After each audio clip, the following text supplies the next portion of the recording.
You'll come early on Friday to set the table, right, Audrey? My mom asked over the phone, her voice brisk and full of purpose. I pressed the phone tighter against my ear, momentarily stunned.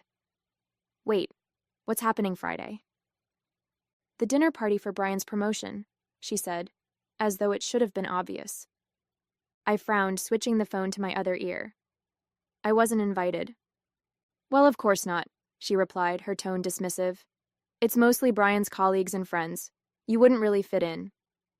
Her words stung, but I kept my tone neutral. But you still want me to come and set the table.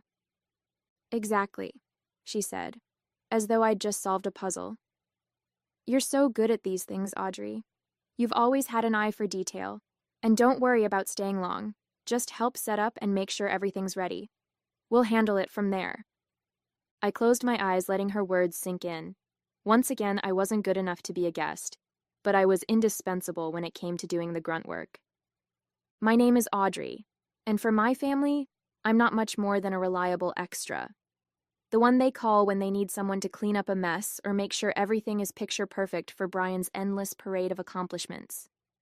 I've been overlooked and underestimated for years, but hearing my mom casually dismiss me like this, like I wasn't even worth pretending to include, still cut deep. That's fine, I said finally, my voice steady despite the anger simmering beneath the surface. What time do you want me there? 4 o'clock sharp, my mom said cheerfully. We'll need time to get the table set, the candles lit, and the appetizers plated. Oh, and could you bring some extra napkins? We might run out. Sure, I said, forcing a tight smile she couldn't see. Thanks, Audrey. You're such a lifesaver, she added before hanging up, not even waiting for me to say goodbye. I set my phone down and stared out the window of my small apartment, the frustration building with every passing second. I'd moved out years ago to escape this exact dynamic, but no amount of distance seemed to matter. As I sat there, my phone buzzed with a notification. A reservation app I hadn't used in months popped up with a suggestion. A table for one at my favorite restaurant this Friday night. My finger hovered over the screen, hesitating for only a moment before I tapped reserve. For once, they could manage without me. By Thursday afternoon, my phone was buzzing nonstop. Don't forget to pick up the extra napkins, one text from my mom read. Brian's boss is bringing his wife, so make sure the table settings are perfect, came another. Each message made me grip my phone tighter, my frustration growing by the second. They hadn't even bothered to ask if I wanted to help. They just assumed I'd show up like always, ready to work behind the scenes. But this time, I had other plans. Living in my own apartment was supposed to give me some space from their constant demands, and for the most part, it had. But when it came to family events, it didn't seem to matter where I lived or how many miles were between us. I was still dependable Audrey, the one they could always count on to do the things they didn't want to deal with. I sat on my couch, staring at the confirmation email for my Friday night reservation at my favorite restaurant. Part of me felt guilty for booking it. Was it wrong to leave them hanging when they clearly needed help? But then I thought about all the times I'd dropped everything for them, only to be dismissed, ignored, or outright excluded. This wasn't just about Friday night. It was about years of being overlooked. No, I thought, opening my phone to silence their endless messages. This time, they can figure it out on their own. On Friday morning, my mom called. Audrey, just a quick reminder to be here by 4, she said cheerfully. We're counting on you to make sure everything's ready before the guests arrive. I hesitated for a beat, then said, Don't worry, Mom, I'll take care of it. Oh, good, she said, clearly relieved. You always know how to make things perfect. I don't know what we'd do without you. Yeah, I replied softly. I know. As the day went on, I got ready. Not to help with their dinner party, but for my own night out. I put on my favorite dress, did my makeup, and grabbed my purse, feeling a strange mix of nerves and excitement. When I locked the door to my apartment and stepped into the cool evening air, a weight lifted off my shoulders. For the first time in years, I wasn't putting their needs above my own. By the time the clock struck 7:30, I was seated at my favorite table, a glass of wine in hand and a smile on my face. Let them figure it out, I thought, savoring the first sip. Tonight they were on their own. As I settled into my seat at the restaurant, the world outside seemed to fade away. The soft hum of conversation, the clinking of glasses, and the warm glow of candlelight made me feel at ease in a way I hadn't experienced in years. The waiter approached with a menu, smiling warmly. "Good evening. Are you ready to order?" "Not just yet," I replied, "but I'll take a glass of your house red to start." He nodded and disappeared into the background, leaving me to savor the moment. Back at my parents' house, I could only imagine the chaos. My mom would probably be pacing around the kitchen, wondering why I wasn't there yet. My dad would try to calm her down with his usual, "She's just running late." And Brian? He'd probably assume I'd flaked out, because in his world, I was always the unreliable one. I thought about how they'd react when it finally dawned on them. I wasn't coming. The wine arrived, and I took a sip, letting the rich flavor linger on my tongue. As I glanced around the room, I noticed other diners, some laughing with friends, others enjoying quiet moments alone. I realized this was the first time in years I'd treated myself to something like this. No errands to run, no tables to set, no family demands to meet. For once, it was just about me. Meanwhile, my phone buzzed in my purse, but I ignored it. I already knew the texts and voicemails piling up. "Where are you, Audrey? The guests will be here any minute. Why aren't you answering your phone?" I almost felt sorry for them. Almost. When the waiter returned, I ordered a dish I'd been eyeing for months, but had never found the right occasion to try. As the meal arrived, beautifully plated and steaming with rich aromas, I couldn't help but smile. This was what freedom felt like, deciding what I wanted, when I wanted, without anyone else's expectations weighing me down. By the time dessert arrived, I was completely at ease. The tiramisu was decadent, the perfect end to a perfect evening. Let them scramble, I thought, savoring another bite. They'd figure it out eventually, and maybe, just maybe, they'd start to realize how much they'd taken me for granted. But for now, that wasn't my problem. Back at my parents' house, the scene was everything I'd imagined, and worse. "Where is she?" my mom demanded, pacing back and forth in the kitchen. Her voice had that sharp edge it always got when things weren't going according to plan. "She said she'd be here," my dad replied, his tone half reassuring, half uncertain. "Maybe she got held up." "Held up?" my mom snapped, throwing her hands in the air. "It's not like Audrey has anything else going on. She knew how important tonight was. How could she just disappear?" Brian strolled in, adjusting his tie with a smirk. "Honestly, I don't know why you keep relying on her. She's always been flaky." "Flaky?" my dad echoed, raising an eyebrow. "She's done everything for this family. She probably just forgot the time." "Forgot?" My mom's voice was shrill now. "She was supposed to be here an hour ago. The table's not set, the candles aren't lit, and the appetizers are still in the fridge. What am I supposed to tell our guests when they walk into this mess?" Brian shrugged, pulling out his phone. "Not my problem. Maybe next time don't put all your faith in someone who—" "Enough!" my dad barked, silencing him. Meanwhile, I was halfway through my dessert at the restaurant, blissfully unaware of the chaos. The tiramisu melted in my mouth as I took another bite, savoring the layers of espresso-soaked ladyfingers and mascarpone cream. Across the room, a couple was celebrating an anniversary, their laughter filling the air. It felt good to be here, surrounded by warmth and light, instead of at home where my efforts would have been overlooked and unappreciated. My phone buzzed again, but I didn't even glance at it. Tonight, their emergencies weren't mine to solve. Back at the house, the tension had reached its boiling point. My mom finally grabbed her phone and dialed my number, her hand trembling with frustration. The call went straight to voicemail. "She's ignoring me," she said, staring at the phone in disbelief. Brian snorted. "I told you, unreliable." My dad sighed, running a hand through his hair. "Enough, Brian. Let's just focus on getting things ready.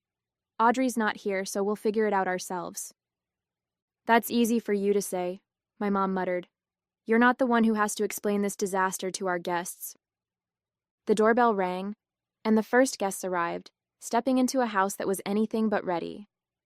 My mom plastered on a smile, but I could tell, even from miles away, that she was seething inside. I could imagine her glancing around the unfinished dining room, the unlit candles, and the untouched appetizers, silently cursing me for not being there.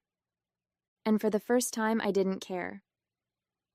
As the evening wore on, I took my time, relishing every moment at the restaurant. The server had just refilled my glass of wine when I decided to take a peek at my phone. The screen lit up with a flood of missed calls and text messages. "Where are you? Guests are arriving.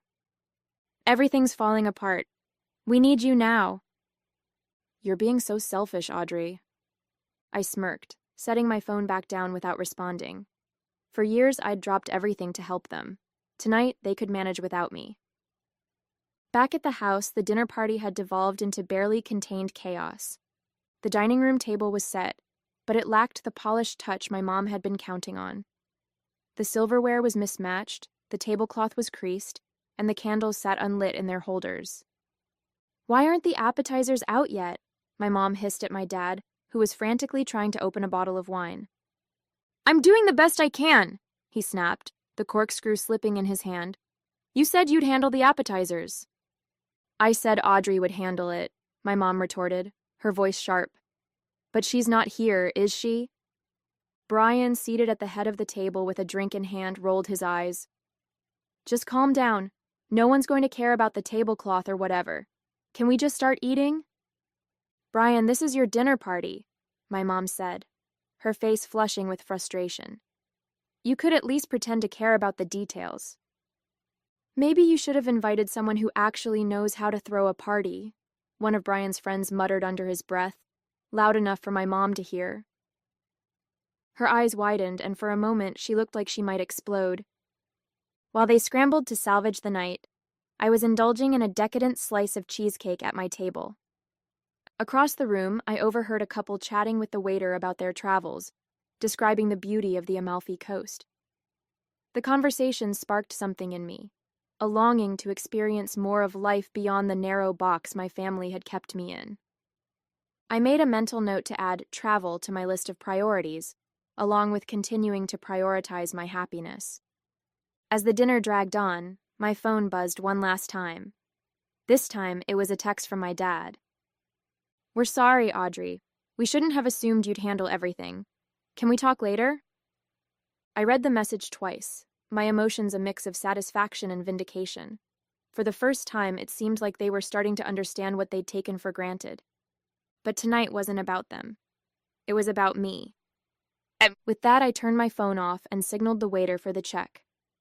By the time I left the restaurant, the air outside was crisp and quiet, a welcome contrast to the chaos I imagined was still unfolding back at my parents' house. I strolled to my car, feeling lighter than I had in years. For once, I wasn't weighed down by their demands or expectations. Tonight, I had chosen myself, and it felt amazing. As I started the engine, my phone buzzed again. I debated ignoring it, but decided to check. It was another message from my dad. "Dinner's over. Your mom is furious, but I think she understands now. Can we talk tomorrow? Please." I exhaled slowly, a mix of emotions swirling inside me.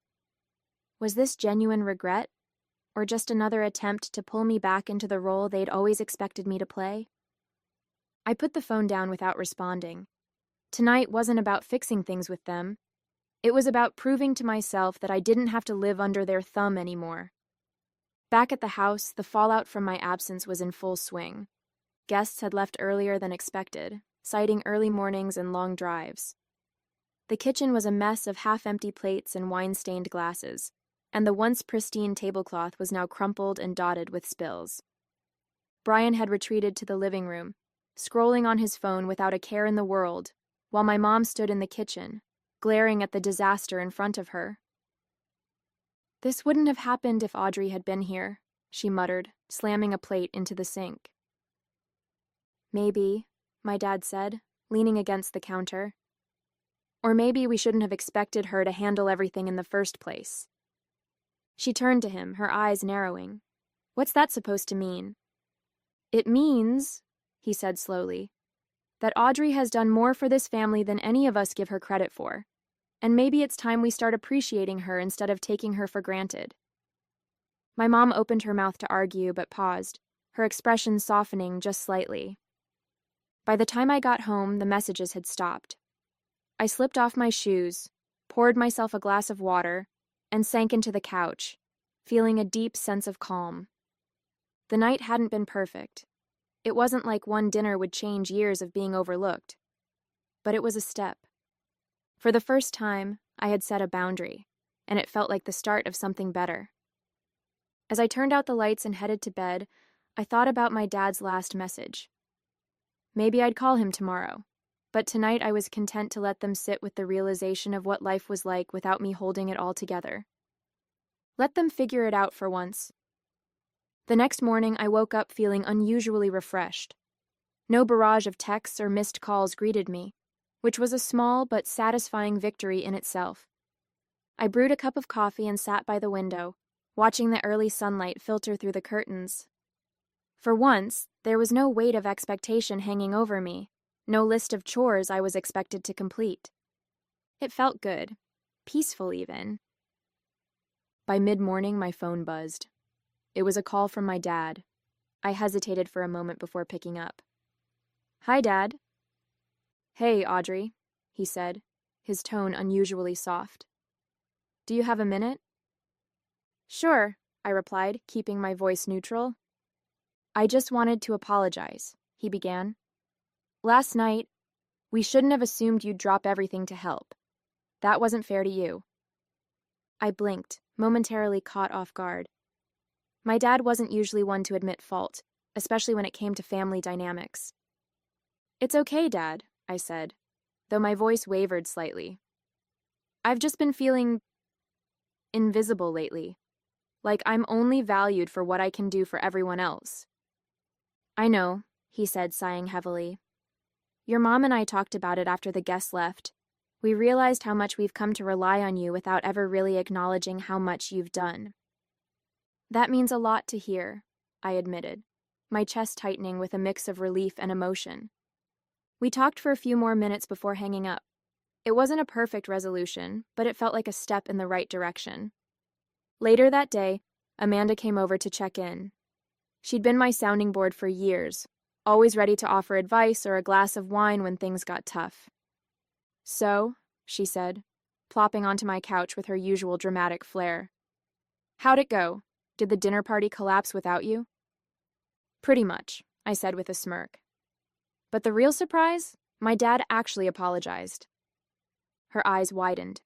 "Seriously? That's unexpected." "Tell me about it," I said, shaking my head. "I think they finally realized how much they've taken me for granted." "Well, it's about time," Amanda said, raising an imaginary glass in a toast. "To Audrey, the unsung hero." As the day went on, I found myself thinking more about my dad's apology. It wasn't everything, but it was a start. I decided to text him later that evening. "Thanks for the call, Dad. It meant a lot. Let's talk more soon." His reply came quickly. "Anytime. We owe you more than an apology." It wasn't much, but it felt like a turning point, a small but meaningful shift in the way my family saw me. That night, as I curled up on the couch with a book, I felt a sense of calm I hadn't experienced in years. For once, I wasn't carrying the weight of their expectations, and it felt freeing. Maybe things were changing. Maybe they weren't.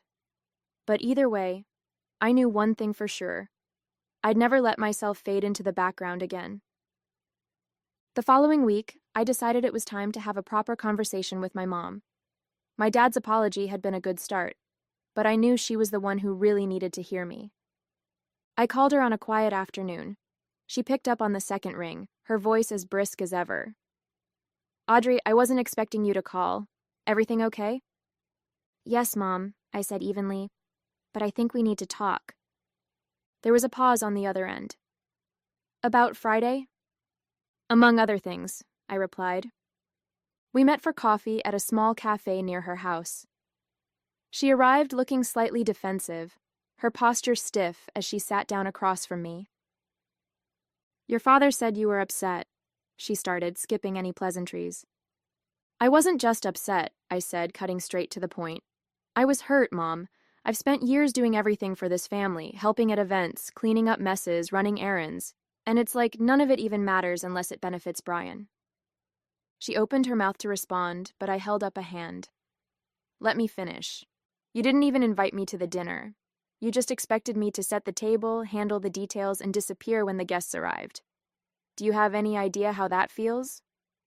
Her expression softened, and she let out a heavy sigh. Audrey, it wasn't intentional. We've just always counted on you to help because you're so dependable. You never complain. That's the problem, I said.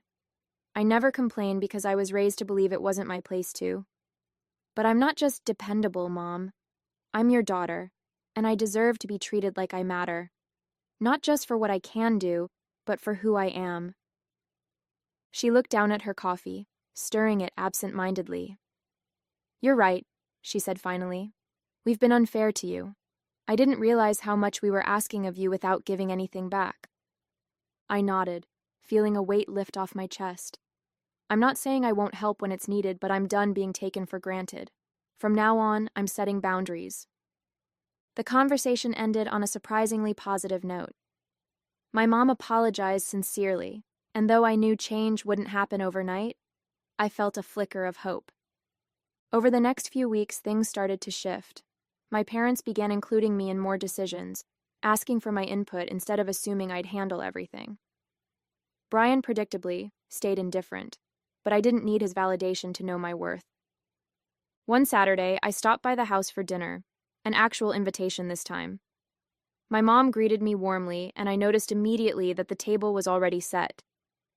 Don't worry, she said with a small smile. We've got everything handled tonight. You're here as a guest. I smiled back, feeling a rare but genuine connection. For the first time, it felt like they were seeing me, not as the helper, but as an equal. The weeks that followed felt like a quiet revolution in my life. The changes weren't dramatic. There were no grand apologies or sweeping declarations, but they were real, and I could feel them in the little things. When my mom texted, it wasn't with a list of demands, but with genuine questions about how I was doing. My dad called to check in, not to ask for help. And even Brian, while still as self-absorbed as ever, seemed to tread a little more lightly around me. One evening, I sat in my living room, scrolling through photos from the dinner party my mom had finally shared. The table had been set haphazardly, and the mismatched silverware was hard to miss. For a moment, I thought about how I would have made it perfect. The polished glasses, the neatly folded napkins, the lit candles. But then I smiled, realizing something important. It wasn't my job to make everything perfect for them anymore. They had managed imperfectly, and they had learned what it felt like to rely on themselves. Amanda came over a few days later, armed with takeout and her usual dramatic flair. So how's life as a boundary-setting queen? She asked, digging into a carton of noodles. Surprisingly good, I said with a laugh. It's weird, though. Now that I'm not constantly running around for them, I have so much more time for myself. Imagine that, she teased, raising an eyebrow. What are you going to do with all this newfound freedom? I've been thinking about it, I said, leaning back on the couch. Maybe I'll take that trip I've always talked about. Greece, Italy, somewhere warm and far away. Amanda grinned. Now that's the Audrey I want to see. Later that night, as I cleaned up the empty takeout containers, I felt a sense of calm I hadn't experienced in years. The version of me who would have bent over backward to make everyone else happy was gone. This new version, the one who knew how to say no, how to prioritize herself, was here to stay. And it felt good. A few weeks later, I got another text from my mom. We're planning a family gathering next month. Would you like to come as a guest? I read the message twice, surprised by the wording. There was no assumption, no expectation, just an invitation. I thought about it for a moment before replying, I'd love to. Thanks for asking. When the day of the gathering arrived, I walked into my parents' house feeling lighter than I ever had before. My mom greeted me warmly at the door, giving me a hug that felt sincere. "Everything's ready," she said with a smile. "Come in and relax. We're so glad you could make it." The dining table was set, not perfectly, but well enough, and the smell of roasted chicken filled the air.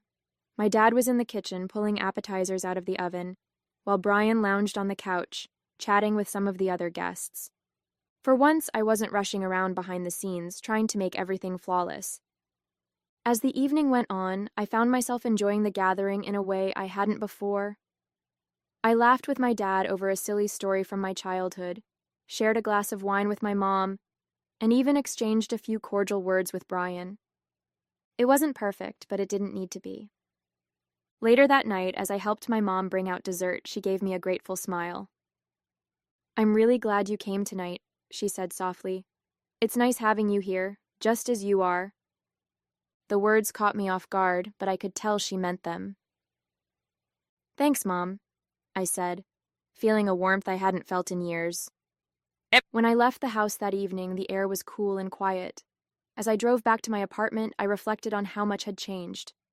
My family wasn't perfect, and they probably never would be. But they were trying, and for the first time, I felt like they truly saw me. Not just as someone they could rely on, but as a person with her own needs and boundaries. And for the first time, I felt like I could see myself clearly too. Back at home, I curled up on the couch with a book, feeling a deep sense of contentment. The version of me who had walked out of their dinner party weeks ago was still here, stronger, more confident, and finally free to live life on her own terms. This was just the beginning.